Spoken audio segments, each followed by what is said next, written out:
Hello guys, good evening. Ito, magluluto naman tayo ng ating dinner. Guys, ang dinner namin at yan, mekos-mekos lang tayo. Isatay na natin ang ating buyos at sambal. Nuna ko na yung sarap guys, pinawisa ko na para okay siya. Para maging malambot. Guys, patubig natin siyang isatay hanggang mag-brown yung bawang at ang ating sibuyas.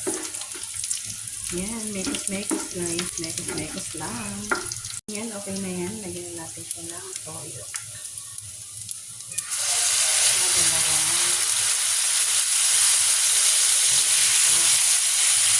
And then, after that, guys, lagyan natin ang ating string beans.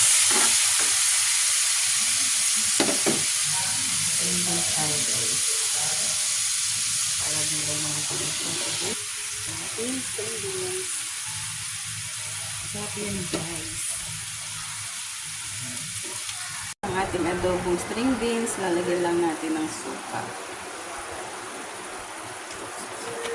Konting suka lang guys para yummy. Then, pakukuluan ulit natin yan guys. Hanggang sa maluto ang ating vinegar. Yan na guys ang ating dinner. Adobo string beans guys. Yan. Yan na guys. Super yummy. Gulay po muna tayo ngayon. Thank you for watching. Please follow, like, and share guys. Thank you. Bye.